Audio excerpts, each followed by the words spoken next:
Captain Lee Tejo stared at the screen in front of him. The stars looked peaceful today, but he knew that could change in seconds. His ship, the New Soul, moved slowly through empty space near the edge of human territory. They were exploring, looking for new worlds where humans could live. "Captain," said Commander Park Sora, walking up to his chair, "we're getting a strange signal." Tejo turned to look at her. Sora had been with him for 3 years. She was smart and always careful. If she said something was strange, he listened.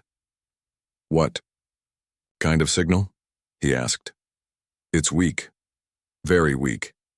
Coming from about 2 hours away at our current speed." Sora pointed to her tablet. "It doesn't match any human ship we know."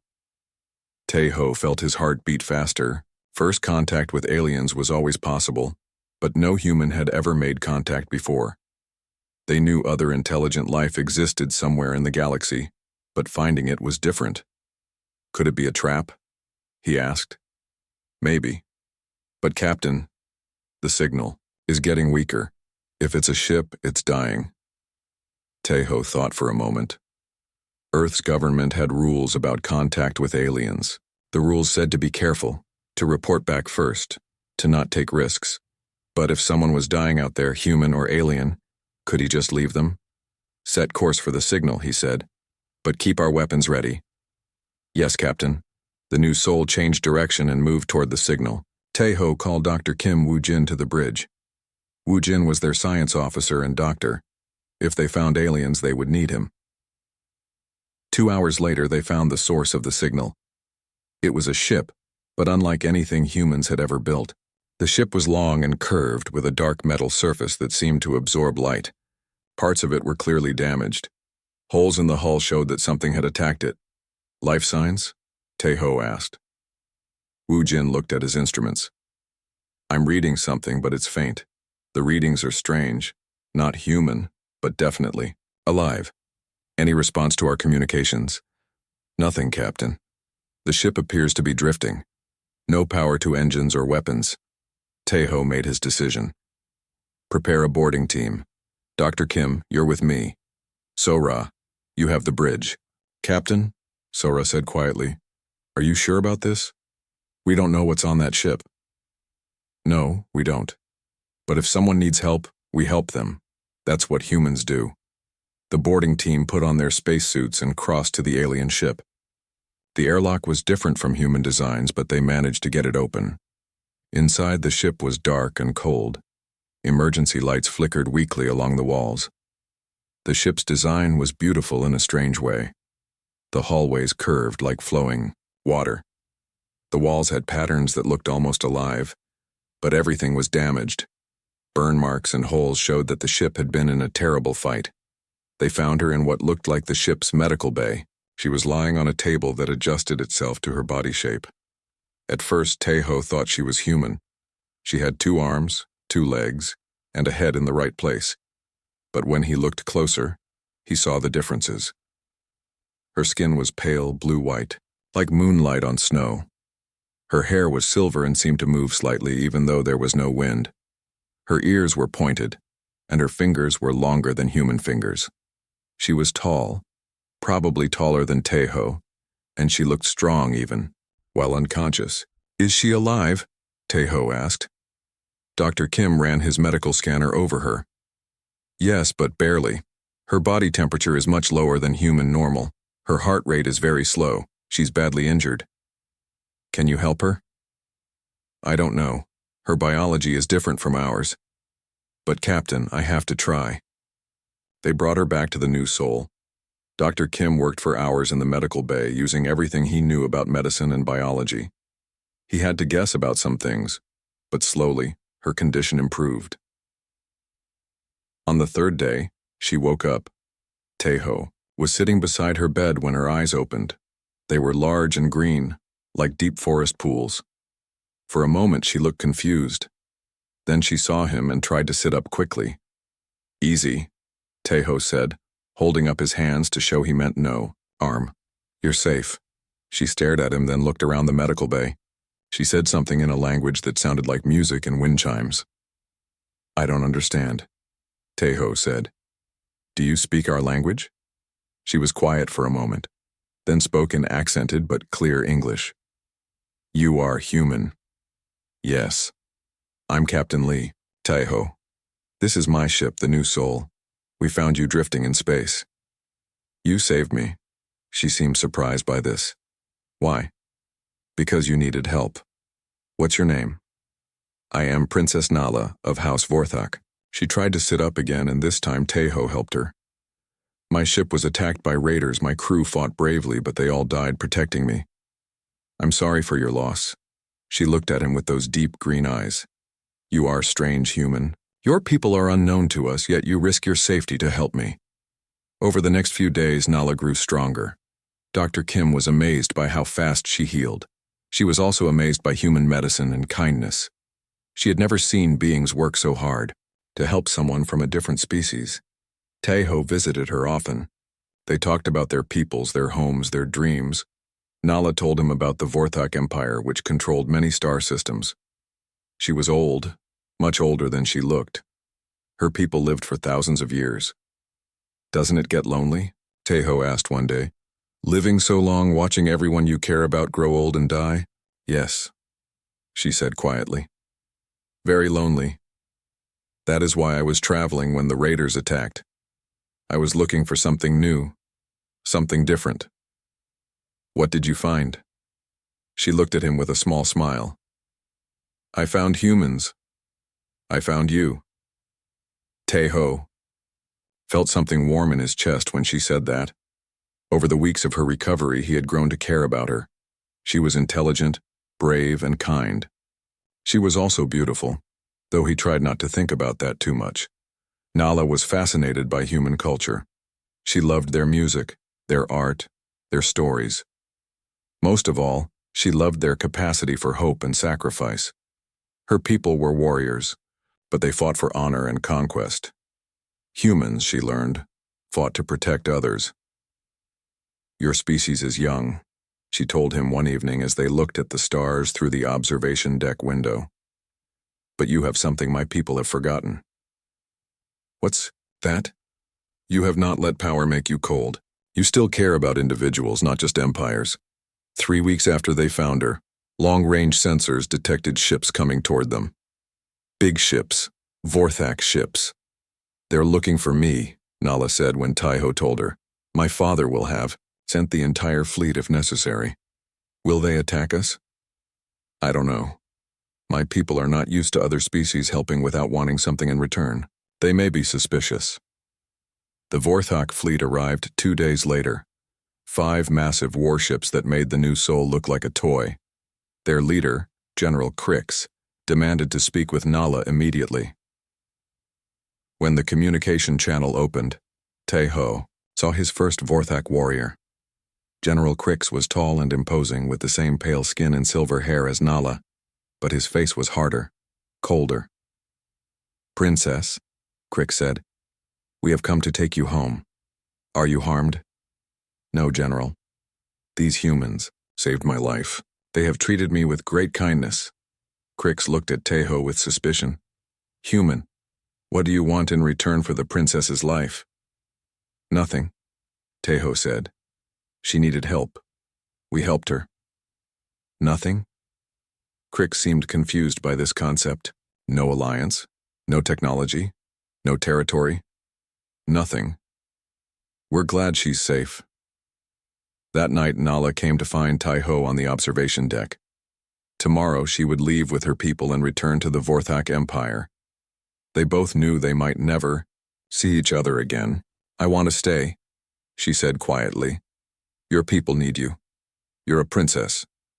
My people have survived for thousands of years without me being there every day. But Taiho, I have never felt less alone than I have these past weeks. Taiho wanted to ask her to stay too, but he knew it was impossible. She had duties, responsibilities, and humans and Vorthak had never made contact before. Who knew what problems that might cause? Will you remember us? He asked. Remember me?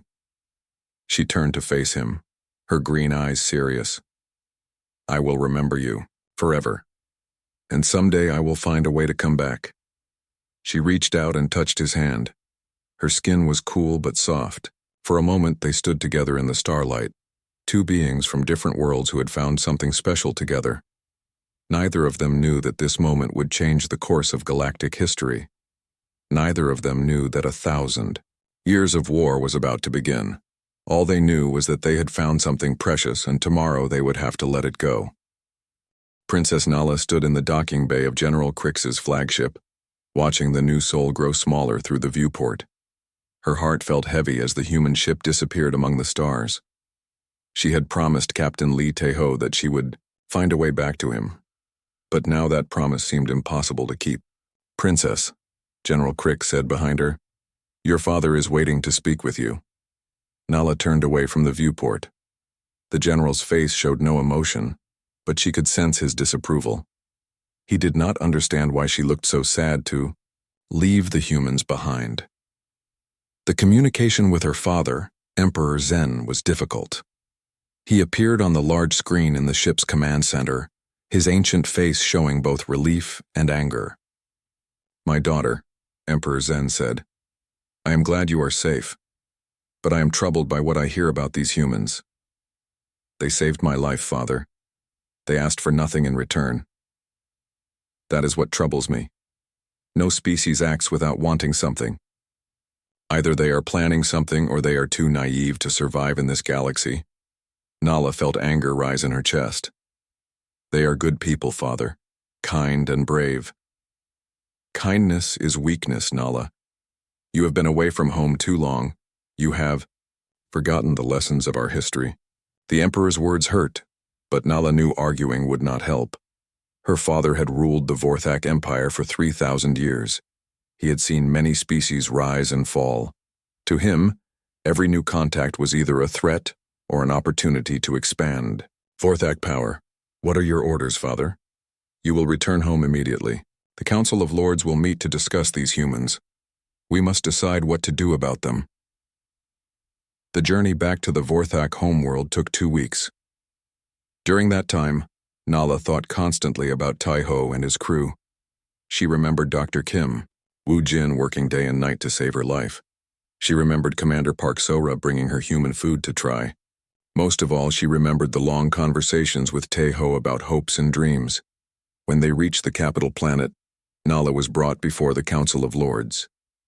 The Great Hall was filled with the most powerful Vorthak in the Empire. These were beings who had lived for thousands of years, who had conquered star systems and ruled over millions of subjects. Emperor Zen sat on his throne at the center of the hall. His voice echoed off the stone walls as he spoke. "Lords of the Empire, we face a new situation. My daughter was rescued by an unknown species calling themselves humans. We must decide how to respond to this contact." Lord Commander Vex, the head of the military, spoke first. "Your Majesty, these humans are weak. Their ships are small, their weapons primitive. If they become a problem, we can eliminate them easily." "But why did they help the princess?" asked Lord Diplomat Raoul. "What did they gain?" "Nothing," Nala said, standing up. "They gained nothing because they wanted nothing. They helped me because I needed help." The lords muttered among themselves. This concept was foreign to them. In Vorthak society, every action had a purpose, every kindness had a price. "Perhaps," said Lord Sage Thon, the oldest member of the council, "they helped her to make us feel grateful. Then they will ask for something large later." "Or perhaps," said Lord Commander Vex, "they are studying us, learning our weaknesses." "Emperor," Zen raised his hand for silence. "We will watch these humans, send border patrols to monitor their space. If they expand toward our territory, we will know their true intentions." Nala wanted to argue, but she knew it was useless. The decision was made. She could only hope that the humans would stay away from Vorthak space until tensions cooled. But tensions did not cool. Over the next few months, reports came in from the border regions. Human exploration ships were mapping systems closer to Vorthak territory. They were setting up communication relays and research stations. To the Vorthak, this looked like preparation for invasion. To the humans, it was simply exploration and expansion, the same thing they had been doing for decades. The first incident happened at the Kepler station, a human research outpost near the border. A Vorthak patrol ship arrived and demanded that the humans leave the system immediately. Commander Park Sora, who had been promoted and given command of the station's defense, tried to negotiate. She explained that the humans had no hostile intentions. But the Vorthak patrol leader did not believe her. "Your species spreads like a plague," the alien commander said. "First one ship, then many ships, then invasion. We have seen this before." "We're only exploring," Sora replied. "We're looking for planets where our people can live peacefully. Peace is what the weak claim when they are not yet strong enough to fight." The Vorthak ship fired warning shots near the station. Sora had no choice but to call for help. Captain Lee Taeho, now promoted to admiral, arrived with a small fleet 3 days later. Taeho tried to contact Princess Nala, hoping she could help resolve the misunderstanding. But his messages were blocked by Vorthak military communications. Nala never received them. On the Vorthak homeworld, Princess Nala heard about the border incident from General Krix. She begged her father to let her contact the humans, to help find a peaceful solution. "No," Emperor Zen said firmly. "You are too close to these creatures. Your judgment is clouded." "Father, please. I know Captain Taeho. He is a good man. He would never start a war." "Perhaps not. But good intentions do not matter when species clash. History is written by the survivors, not by the peaceful." More incidents followed. Vorthak ships began testing human defenses, probing for weaknesses. They did not attack directly, but they made their presence known. Human ships were shadowed, scanned, and sometimes boarded for inspection. Admiral Taeho found himself in command of humanity's response to the growing crisis. He established defensive positions and tried to maintain peace, but each incident made war more likely. Dr. Kim Woo-jin worked desperately to find a diplomatic solution. He studied everything they had learned about Vorthak culture, looking for ways to communicate peacefully. But without direct contact with Vorthak leadership, his efforts failed. The breaking point came 6 months after the first border incident. A human colony ship, carrying 10,000 civilians to a new world, was intercepted by a Vorthak battle group. The Vorthak commander demanded that the ship turn back. The colony ship's captain, following Taeho's orders, agreed to leave. But, as the ship turned around, a malfunction in its engines caused an explosion. The Vorthak interpreted this as an attack and opened fire. 3,000 human civilians died in the space of minutes. When news of the massacre reached Earth, there was no more talk of peace. Humanity declared war on the Vorthak Empire. Admiral Taeho received his orders with a heavy heart. He thought about Princess Nala and wondered if she knew what had happened. He hoped she would understand that he had no choice. The first major battle took place at Kepler Station. Admiral Taeho led the human fleet against a Vorthak force twice their size. The humans fought with desperate courage, using tactics the Vorthak had never seen before. But courage was not enough. The Vorthak ships were larger, stronger, better armed. One by one, the human vessels were destroyed or damaged. Taeho's flagship, the New Soul, was badly hit. Life support was failing, weapons were offline, and the hull was cracking. In the distance, he could see civilian evacuation ships trying to escape the battle. The Vorthak flagship was moving to intercept the evacuees. Thousands of innocent people would die if it reached them. Taeho made his decision. He ordered his crew to abandon ship, but Commander Park Sora and a few others refused to leave him. "Captain," Sora said, "we've been with you from the beginning. We'll stay to the end." Taeho nodded, understanding.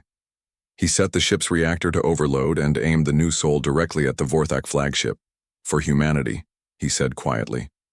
The collision created a massive explosion that tore a hole in space itself. Energy from the ship's reactor mixed with exotic matter from the Vorthak vessel, creating a distortion that seemed to swallow both ships entirely. On the Vorthak homeworld, Princess Nala was watching the battle through long-range sensors. When she saw Taeho's ship disappear in the explosion, she screamed so loudly that windows shattered throughout the palace. Her father and the Council of Lords felt the psychic shock of her grief. For a moment, even these ancient, hardened beings understood the depth of her loss. "My daughter," Emperor Zen said, approaching her carefully. "He is gone. The human is dead." But Nala shook her head, tears streaming down her face. "No, he's not dead. I would feel it if he were dead. He's somewhere else, somewhere I can't reach him yet." She looked up at her father with eyes full of pain and determination. "I will find him, Father. I don't care how long it takes. I will search every star, every world, every dimension if I have to. I will find him." Emperor Zen saw something in his daughter's face that worried him. This was not grief that would fade with time. This was an obsession that would consume her for centuries to come. "Nala, you must accept what has happened. The human is gone." "No, Father, you're wrong, and I will prove it." As the news of the battle spread, both species realized that this was only the beginning. The war between humans and Vorthak would not end quickly or easily. Too much blood had been spilled, too much pain had been caused. Princess Nala made a vow that night, standing alone under the stars of her homeworld. She would find Li Teho no matter how long it took. She would search for 1,000 years if necessary. She did not know that her vow would come true, or that her search would become legend among both species. All she knew was that somewhere in the vast galaxy, the man she loved was waiting for her to find him. The war had begun, and it would rage for a millennium. But love, once awakened, is patient and enduring. Princess Nala's search was just beginning. 1,000 years had passed since the Battle of Kepler Station. The war between humans and the Vorthak Empire had become something no one expected. It was not quick or decisive. Instead, it had become a grinding, endless conflict that consumed both civilizations. Princess Nala stood on the observation deck of her personal ship, the Starseeker. She looked older now, though not much. Her people aged slowly, and immortals like her barely changed over centuries. But her eyes held the weight of 1,000 years of searching. She had kept her promise. For 10 centuries, she had searched every corner of known space for any trace of Admiral Li Teho. She had explored black holes and neutron stars. She had traveled to parallel dimensions and alternate realities. She had followed every energy signature, every strange reading, every impossible rumor that might lead her to him. Her crew was loyal, but they changed over the centuries. Vorthak lived long lives, but not as long as their princess. She had watched friends grow old and die, replaced by their children and grandchildren. Some stayed because they believed in her quest. Others stayed because they feared what would happen to her if she searched alone. "Princess," said Captain Mira, her current second-in-command, "we're approaching the Spiral Nebula. Sensors are detecting the same energy distortions you found near the Crab system." Nala nodded but did not turn away from the stars. "How many times have we followed such readings, Mira?" "This will be the 437th investigation, Princess." 437 false hopes. 437 times her heart had lifted with possibility, only to crash down in disappointment. But she would not stop. She could not stop. "Prepare the scanning array," she said. "We search again." While Nala continued her eternal quest, the war raged on across the galaxy. What had started as a territorial dispute had become something much larger. Both species had evolved during the long conflict, shaped by generations of fighting. Humanity had spread across hundreds of star systems. They had learned to be hard when they needed to be, but they had not lost their compassion. Their current leader, Admiral Choi Hee-jin, was the great-great-granddaughter of one of Taiho's original officers. She commanded the human fleet with wisdom earned through decades of warfare. "The Vorthak are massing ships near the Beta Sector," reported Captain Park Ji-hoon, descendant of the Park So-ra who had served with Taiho. "Intelligence suggests they're planning another major offensive." Admiral Choi studied the tactical display. After 1,000 years, both sides knew each other's strategies well. The war had become a complex dance of move and counter-move, with neither side able to gain lasting advantage. "What do our allies say?" she asked. "Over the centuries, Both humans and Vorthak had found other species willing to join their cause. Some fought for territory, others for resources. A few fought simply because they had been fighting for so long they had forgotten why they started. The Centauri Federation will support us with 3 fleets. The Rigel Alliance remains neutral. And the searching princess? Captain Park looked uncomfortable. Princess Nala was last seen in the Outer Rim, following another energy reading. Her ship has not been involved in military operations for over 200 years. This was true. As the war continued, Princess Nala had withdrawn from military planning. Her father, Emperor Zen, and the Council of Lords made strategic decisions without her. Some Vorthak whispered that their princess had gone mad with grief. Others believed her search was noble but pointless. On the Vorthak homeworld, General Krix met with Emperor Zen in the war room. Krix was old now, even by Vorthak standards. He had commanded fleets for 800 years, watching the war consume entire generations. "Your Majesty," Krix said, "our forces are strong, but this war is bleeding us dry. We control more territory than ever before, but at what cost?" Emperor Zen looked tired. 3,000 years of rule, with the last 1,000 spent in constant warfare, had worn on even his ancient spirit. "What do you suggest, General?" "Perhaps it is time to consider peace negotiations." "Peace?" The Emperor's voice was sharp. "After all the blood spilled? After all our warriors who died for the Empire? Your Majesty, forgive me, but continuing this war may destroy us both. The humans are not the weak species we thought they were. They adapt, they learn, they refuse to surrender. In 1,000 years, they have matched us in technology and exceeded us in determination." Emperor Zen was quiet for a long moment. "And my daughter?" Princess Nala continues her search. Some of our people call her the Lost One. Others whisper that she has found the secret to ending the war but refuses to share it. "What do you believe, Krix?" The old general chose his words carefully. "I believe she loved deeply, and love does not die easily. Whether her search will end the war or continue it forever, I cannot say." Meanwhile, in human space, Dr. Lee Min-ho worked in his laboratory on Earth. He was the descendant of Dr. Kim Woo-jin, the man who had saved Princess Nala so long ago. Like his ancestor, he studied alien biology and searched for ways to make peace. "Doctor," said his assistant, Dr. Sarah Chen, "I've been studying the old records from the first contact incident. There's something interesting here." Dr. Lee looked up from his research. "What did you find?" "The medical scans of Princess Nala show something unusual. Her biological readings suggest she forms deep emotional bonds that create measurable changes in her brain chemistry. If she truly loved Admiral Tejo, the loss would have affected her on a cellular level." "What are you suggesting?" "I'm suggesting that Princess Nala's search isn't just emotional, it might be biological.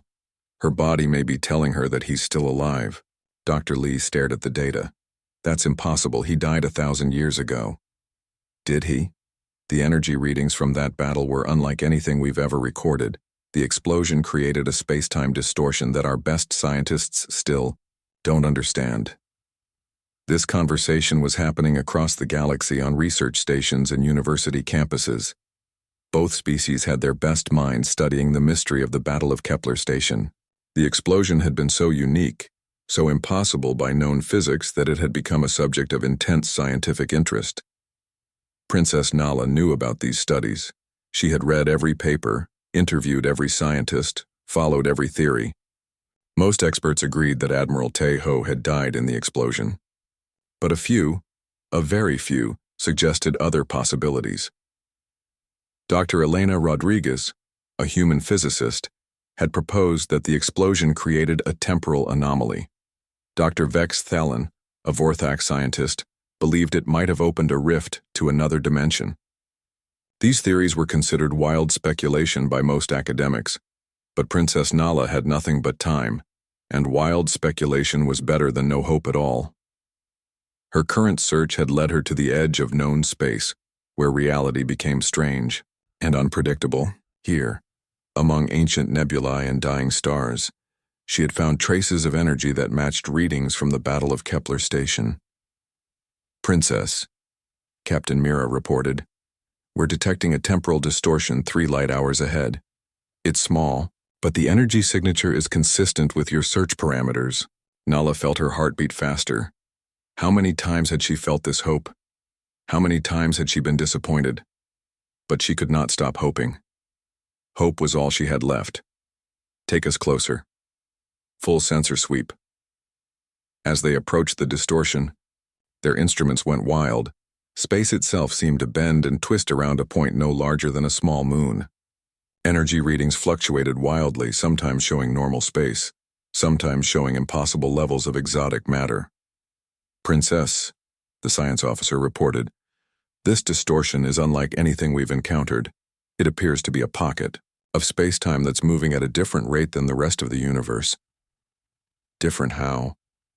Time is passing much more slowly inside the distortion. A year out here might be only a day inside. Nala stared at the readings, hardly daring to believe what she was seeing. If someone had been caught in such a distortion at the time of the battle, they might still be alive. To them, only months or years would have passed while centuries went by in normal space. Can we communicate with whatever's inside? We're trying, Princess. The distortion is making it difficult, but we're detecting artificial structures. It appears to be a ship. Nala's hands shook as she gripped the arms of her command chair. After 1,000 years of searching, had she finally found him? Keep trying to make contact and send a message to both fleets. Tell them Princess Nala requests an immediate ceasefire in this sector. Princess, they may not listen. The war has been going on for so long that many commanders act independently. Then tell them, Nala said, her voice filled with authority, that had been absent for centuries, that their princess may have found the key to ending this war forever. As word spread through both fleets, something unprecedented happened. Human and Vorthak commanders, enemies who had been fighting each other for 1,000 years, agreed to hold their fire. They were curious about what the searching princess had discovered after so many centuries of hope and disappointment. As word spread through both fleets, something unprecedented happened. Human and Vorthak commanders, enemies who had been fighting each other for 1,000 years, agreed to hold their fire. They were curious about what the searching princess had discovered after so many centuries of hope and disappointment. In the temporal distortion, on the bridge of a ship that had been lost for 1,000 years, Admiral Lee Tae-ho was about to wake up from the longest sleep of his life. He had no idea that a millennium had passed or that the woman he had loved was still searching for him among the stars. The reunion that would shake the galaxy was only hours away. Princess Nala held her breath as her ship's communication systems worked to break through the temporal distortion. The energy readings were unlike anything she had seen in 1,000 years of searching, but they matched the signature from the Battle of Kepler Station perfectly. Princess, reported her communications officer, Lieutenant Kess, I'm getting a response. It's weak, but it's definitely a human transmission. Put it through. The speakers crackled with static, then a voice came through. It was faint and distorted, but Nala recognized it immediately. Her heart nearly stopped. This is Admiral Lee Tae-ho of the Earth Defense Force ship New Seoul. Can anyone hear this transmission? We've been trapped for what feels like months. Our navigation systems are failing and we need assistance. Nala's hands shook as she grabbed the communication device. Tears ran down her face as she spoke. Tae-ho, this is Nala. I hear you. I'm coming to get you. There was a long pause, then Tae-ho's voice came back, filled with wonder and confusion. Nala, how is that possible? You're supposed to be halfway across the galaxy with your people. I'll explain everything when I see you. Just hold on. I'm going to get you out of there, but extracting the ship from the temporal pocket would not be simple. Princess Nala called for the best scientists from both human and Vorthak space. For the first time in 1,000 years, researchers from both species worked together on the same problem. Dr. Lee Min-ho arrived with a team of human physicists. Dr. Vex Thalen came with Vorthak temporal specialists. They studied the distortion from every angle, trying to understand how to safely extract the trapped ship without killing everyone inside. The temporal field is incredibly unstable, Dr. Thalen explained to the gathered scientists. Any wrong move could collapse the pocket entirely. What about the people inside? Dr. Lee asked. How long have they been trapped from their perspective? Based on our readings, approximately 8 months have passed inside the distortion, while 1,000 years have passed outside. Princess Nala listened to the scientific discussions, but her focus was on the communication channel. She spoke with Teho for hours, learning about his situation while trying to explain what had happened in the outside universe. 1,000 years? Teho's voice was filled with disbelief. Nala, how is that possible? How are you still alive? My people live very long lives, remember? But Teho, I need to tell you something difficult. There's been a war. A terrible war between our species. A war? Why? What happened? Nala explained about the misunderstandings, the border incidents, the tragic attack on the human colony ship. She told him how his sacrifice at Kepler Station had been seen as the first major battle of the conflict. My God, Teho whispered. 1,000 years of war because we couldn't talk to each other properly. I've been searching for you all this time, Nala said. I never stopped believing you were alive somewhere. Inside the temporal pocket, Teho sat in his damaged command chair, trying to process everything he had learned. Commander Park Sora, who had stayed with him to the end, listened to the conversation with growing amazement. Captain, Sora said quietly, if what the princess says is true, everyone we knew is gone. Our families, our friends, our entire generation. But their children and grandchildren are still fighting this war. Teho replied, Sora, we caused this. Our actions led to 1,000 years of death and suffering. Sir, we were trying to save civilian evacuees. We did what we thought was right. I know. But intentions don't matter to the people who died because of what we started. The rescue operation required resources from both sides of the conflict. Admiral Choi Hae-jin ordered human ships to provide power generators and specialized equipment. Emperor Zen, despite protests from some of his council, authorized Vorthak vessels to assist with the temporal manipulation technology. It was the first time in 1,000 years that human and Vorthak ships had worked together instead of fighting each other. General Crix observed the operation from his flagship. He watched human and Vorthak engineers sharing information, working side by side to solve the same problem. It reminded him of something he had almost forgotten after centuries, of war. Commander Lex, he said to his aide, do you see what's happening down there? Yes, General. Our people are cooperating with the humans, and the sky has not fallen. The Empire has not collapsed. Perhaps we have been fighting this war for so long that we forgot why we started. The extraction process took 3 days of careful preparation. The scientists had to synchronize powerful energy fields from multiple ships to slowly stretch the temporal pocket without destroying it. One mistake could kill everyone inside. Princess Nala barely slept during those 3 days. She stayed on the communication channel with Teho almost constantly, afraid that if she stopped talking to him, he might disappear again. Tell me about your search, Teho said during one of their conversations. What was it like, looking for me all these years? Lonely, Nala admitted. There were times I wanted to give up, times when even my own people thought I had gone mad, but I could feel in my heart that you were still alive somewhere. I'm sorry you had to search for so long. Don't be sorry. I would have searched for 10,000 years if necessary. Love doesn't have a time limit, Teho. On the final day of the extraction, both fleets gathered to watch.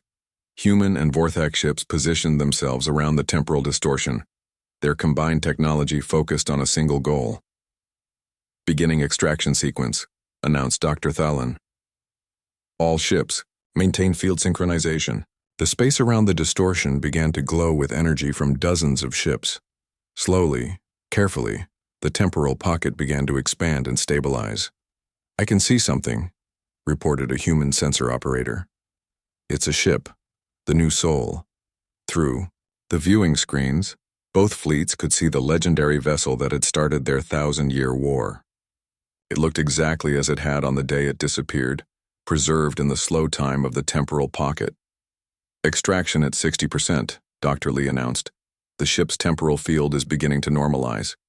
Suddenly, alarms sounded across multiple ships. The temporal distortion was becoming unstable, fluctuating wildly. "The field is collapsing," Dr. Thulin shouted. "We're losing synchronization. All ships increase power to maximum," Princess Nala ordered. "I don't care if you burn out every generator in the fleet, we're not losing them again." Human and Vorthak vessels pushed their engines beyond safe limits, pouring energy into the extraction field. Sparks flew from overloaded systems as both species gave everything they had to save the trapped ship. "Extraction at 90%, Dr. Lee reported. "Almost there." "Field stabilizing," added Dr. Thalen. "The temporal pocket is dissolving." With a flash of light that could be seen across the star system, the new Sol materialized in normal space. The ship was damaged and scarred from the ancient battle, but it was real and solid. Princess Nala didn't wait for docking procedures. She took a small transport directly to the new Sol's airlock, her heart pounding with anticipation and fear. What if he had changed? What if the man she remembered was different after being trapped for so long? The airlock opened, and Admiral Lee Tae-ho stood there waiting for her. He looked exactly as she remembered, though his face showed the strain of the past months. For a moment, they just stared at each other across the threshold. Then Nala ran to him and he caught her in his arms.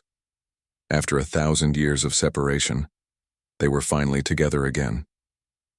"I told you I would find you," she whispered against his shoulder.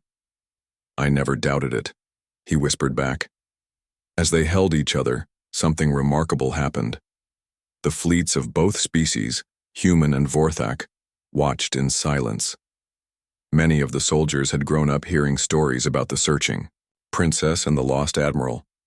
Seeing them reunited made the old legends real, but their reunion was only the beginning. Now they faced an even greater challenge, ending a war that had raged for 1,000 years and convincing two civilizations to forgive each other for centuries of bloodshed. The galaxy was about to discover that sometimes the most powerful force in the universe is not a weapon or a fleet, but two people who refuse to let hatred destroy love. The news of Admiral Lee Tae-ho's rescue spread across the galaxy like wildfire. After 1,000 years, the man who had started the Great War was alive and free. Both human and Vorthak populations reacted with shock, wonder, and hope. Princess Nala and Admiral Tae-ho spent their first days together aboard her ship, the Starseeker. They had so much to share, so many years to catch up on, but they both knew that their personal reunion was just the beginning of something much larger. "The war has to end," Tae-ho said as they stood together on the observation deck, watching the mixed fleet of human and Vorthak ships that had helped rescue him. "Nala, I can't live knowing that my actions caused 1,000 years of death."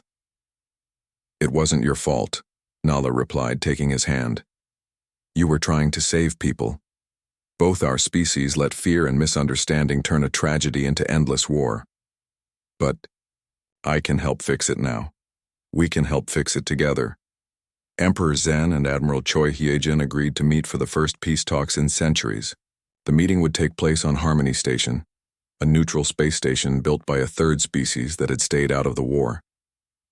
As word spread about the peace talks, not everyone was happy.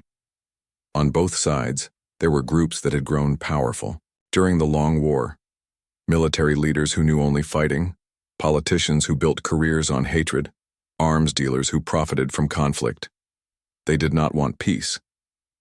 General Creeks received reports from his intelligence officers about growing unrest in the Vorthak military.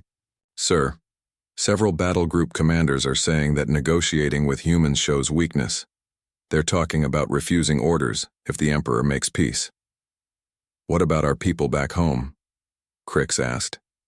Mixed reactions. The younger generation seems hopeful about peace. But many older Vorthak remember family members killed in human attacks. They want revenge, not forgiveness.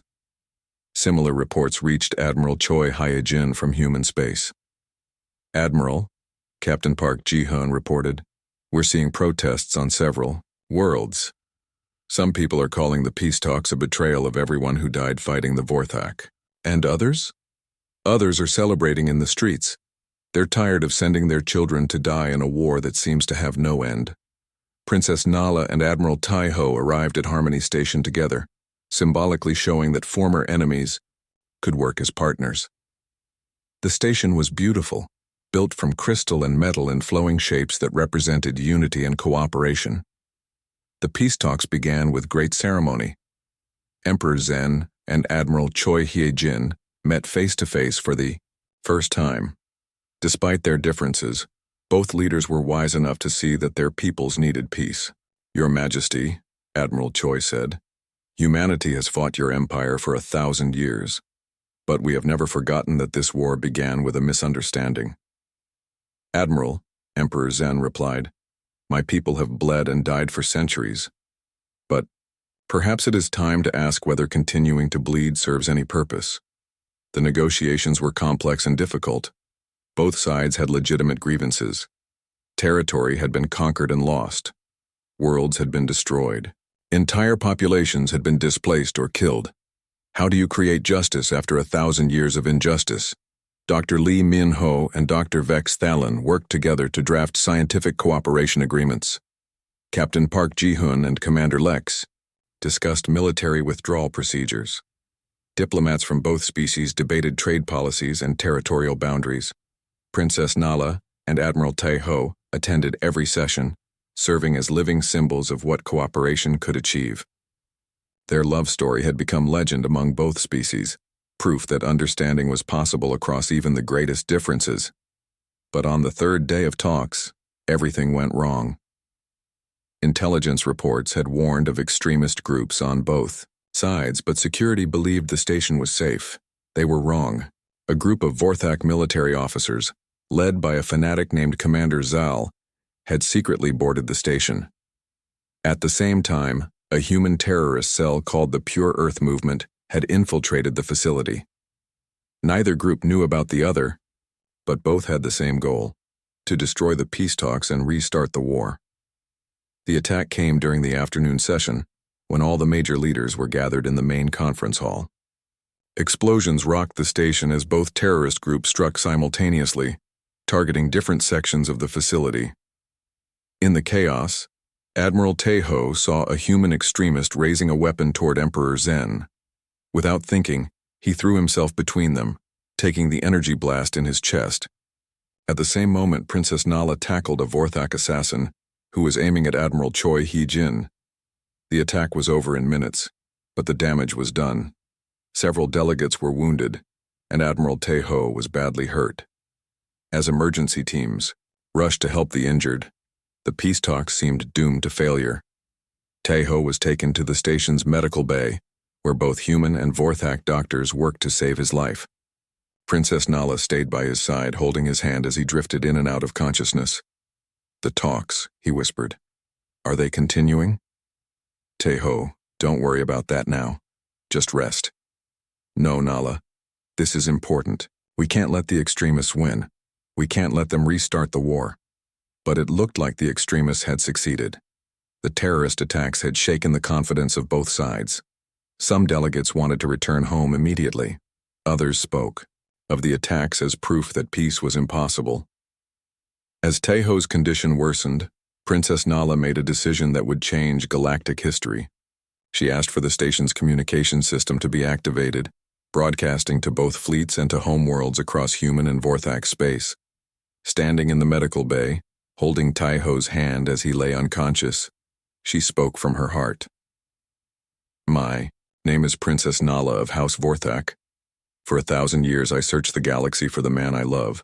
I found him trapped in time, preserved by hope and sacrifice.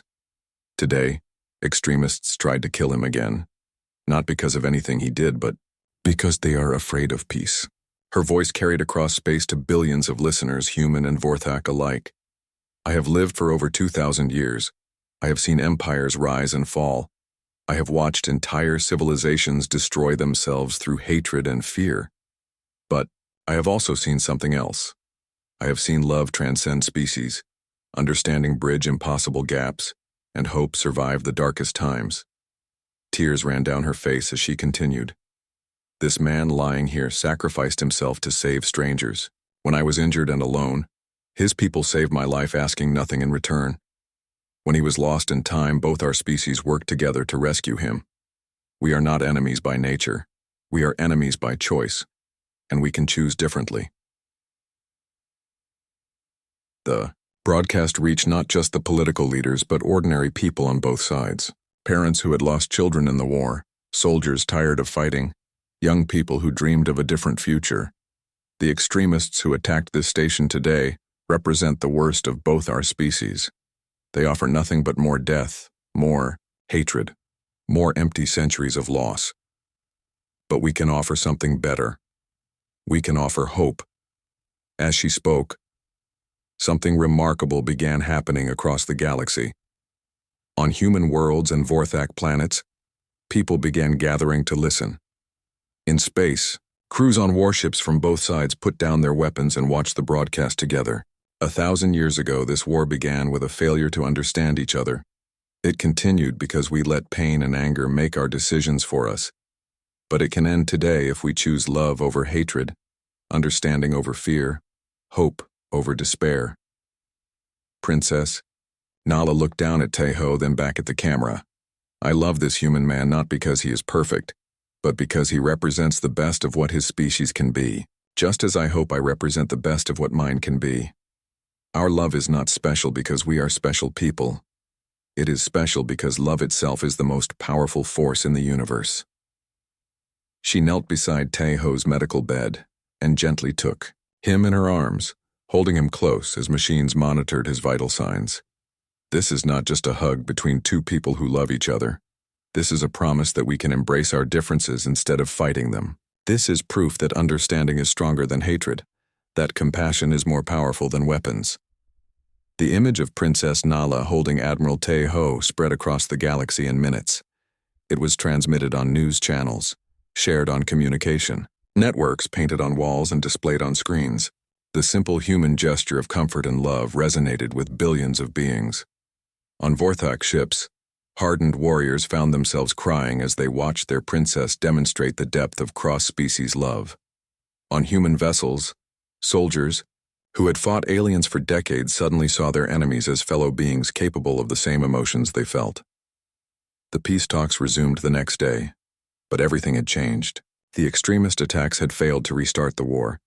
Instead, they had shown both species the futility of continued violence. Emperor Zen and Admiral Choi Hyejin signed the peace treaty while Tejo was still recovering. The ceremony was simple, but profound. Representatives from both species embraced each other, copying the gesture they had seen their princess make. Admiral Tejo recovered from his injuries over the following weeks. When he was well enough to travel, he and Princess Nala began working together as ambassadors, helping to implement the peace agreement and heal the wounds of the 1,000-year war.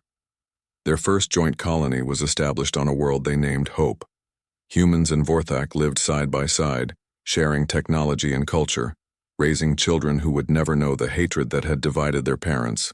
Years later, when historians studied the end of the Great War, they would point to many factors: war exhaustion, economic pressures, the wisdom of leaders, the work of diplomats. But ordinary people knew the truth. The war ended because a princess loved an admiral enough to search for him across 1,000 years of darkness. It ended because their embrace showed the galaxy that love is stronger than hatred, understanding more powerful than fear, and hope more enduring than despair. Princess Nala and Admiral Tejo lived long, happy lives together, working to build the peaceful galaxy their love had made possible. Their story became the foundation myth of the new civilization, proof that sometimes the simplest gestures carry the greatest power. One hug had indeed ended a war that lasted 1,000 years.